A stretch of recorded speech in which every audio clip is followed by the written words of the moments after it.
First off, this isn't a message that is specifically just for my mom and dad. My dad, who fathered me in the flesh, has been dead for a long time now. It is a message for all moms and dads, including my mom, including my mother-in-law and father-in-law. For this reason, I will include them in a couple of my examples, and hopefully it will hit home and cause them to consider the truth that will set them free. And hopefully a personal example or two might help others of you to see the resemblance of their thoughts to what is in your own hearts. I posted a video in July of 2011 called Parenting 101. This video spoke about the parents' responsibility that they were given to teach their children to walk on our Creator's narrow pathway. We read about this in Deuteronomy chapter 6. Hear, O Israel, Yahweh Elohim, Yahweh is one. And you shall love Yahweh Elohim with your entire heart and with your entire life and with all diligence. And these words which I command you, or I constitute you, to you this day, shall be in your heart. And you shall sharpen your children with them, and you shall talk about them when you sit in your house, and as you walk by the way, and when you lie down, and when you rise up. This is a pretty simple and straightforward set of instructions. He commanded this to parents because His pathway with His statutes and judgments are perfect in circumcising our hearts. His word says so, and He knows that no heathen children, referring to the children who are strangers to Him, who are uncircumcised in the heart or uncircumcised in the flesh, will enter into my sanctuary from all of the children of Israel who are among the children who are strangers to me. The question for you parents, or for any of you listening to this, is, why is this so difficult for you to understand? There is no other way to have our hearts circumcised besides walking with Him in agreement with His word. His word testifies to this. Why is it that you think that you know better than our Creator does? I was speaking to my mother the other day, and she was telling me what a wonderful job that my sister has done in raising her children. Please understand, I mean no disrespect to my mother or to my sister for using this example. I love them both very much. I just do not love the lies that they live in, because I know that these lies are leading them straight to the lake of fire. I detest these lies that they live as a way of life. For that matter, all of you parents who do not follow Yahweh's instructions found in Deuteronomy 6:7 are guilty of sending your children out of your nest on different pathways that all lead to the lake of fire. There is only one straight and narrow pathway that leads to eternal life. Our Messiah said so. It is following in His footsteps, and He lived by His Father's every word, and He told us that we must do the same. My question to my mother was, how is it that my sister did such a wonderful job in raising her children when she taught them to live in the lies of Christianity instead of teaching them to live by our Creator's every word? Does Christianity sharpen their children with our Creator's Torah, with His statutes and judgments? Does Christianity talk about His Torah with His statutes and judgments to their children when they sit in their houses, and as they walk by the way, and when they lie down, and when they rise up in the mornings? Or does Christianity teach their children that His Torah with His statutes and judgments were nailed to the cross? Or in best case scenarios, do you pick and choose a few commandments here and there to teach them to obey, like not eating unclean foods? Of course, only a few of you even do this. There are a few sects that do. Does Christianity teach, in like Revelation 21:8 says, but the faithless, those of you who do not trust and obey Yahweh Elohim, and the disbelieving, those of you who do not believe His word, and the abominable, and the murderers, and the fornicators, and the sorcerers, and the idolaters, and all liars will have your place in the lake which burns with fire and brimstone, which is the second death. These words were recorded from our Messiah's revelations to the Apostle John. They're our Messiah's words. If you say that you do teach your children these things, do you even know what true faith is to teach it to them? True faith is the same belief that our Messiah had and still has. He believed and still believes that we must live by His Father's every word, and that we must do so in order to become perfect in the same manner that His Father in heaven is perfect. He said so.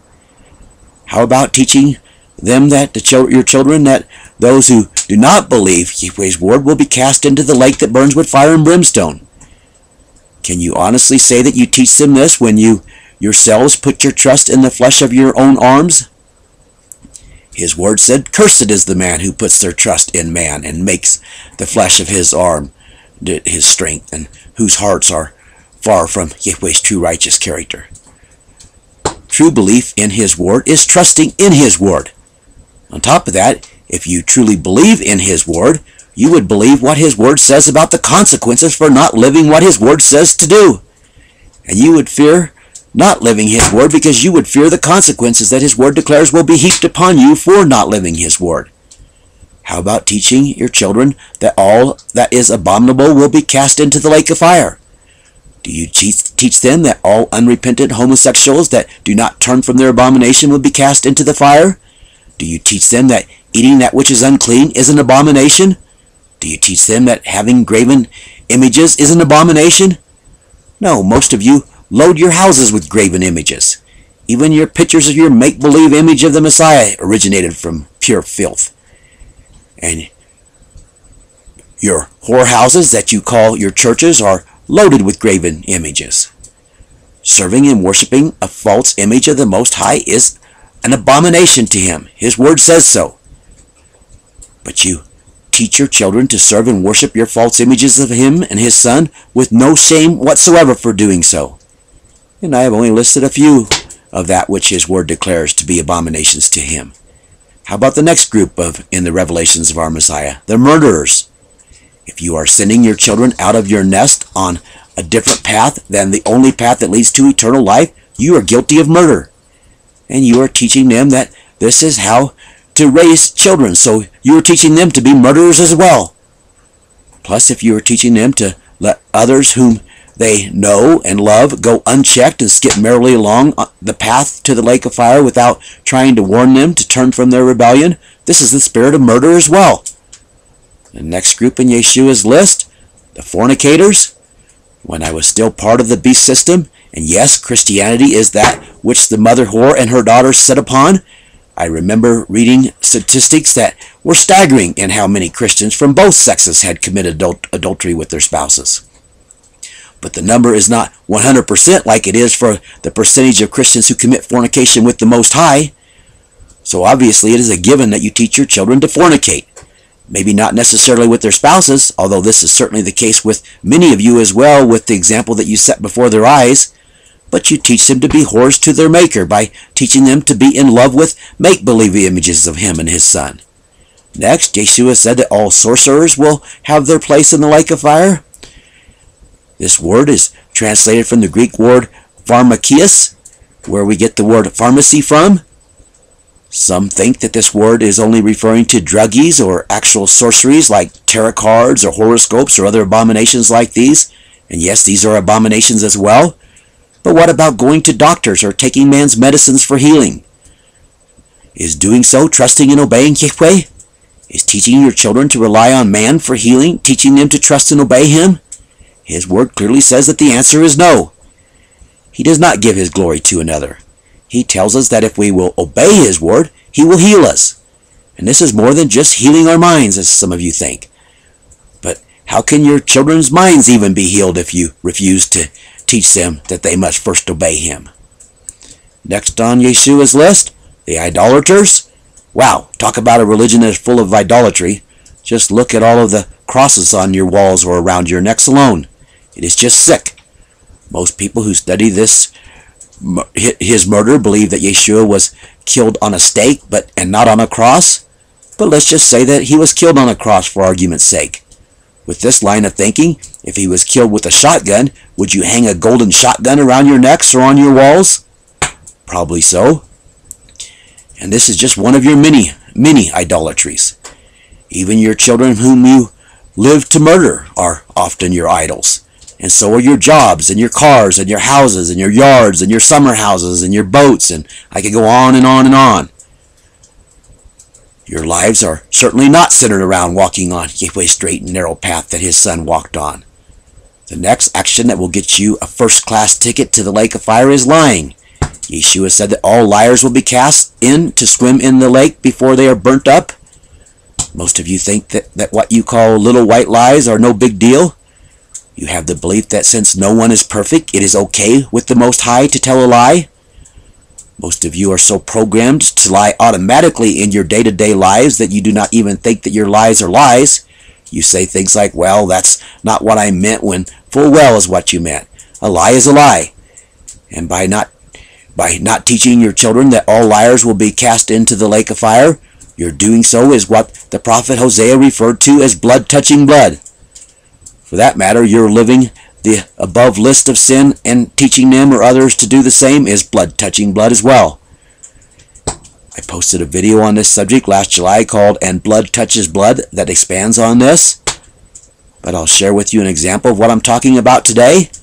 Let's say that a person is a liar or practices any other abomination like homosexuality, and those around him or her know about it, and they let his or her lies or his or her other abomination go unchecked.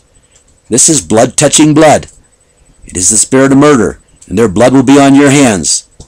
Contrast this to Yahweh's magnified statute of not even touching those who are walking dead people.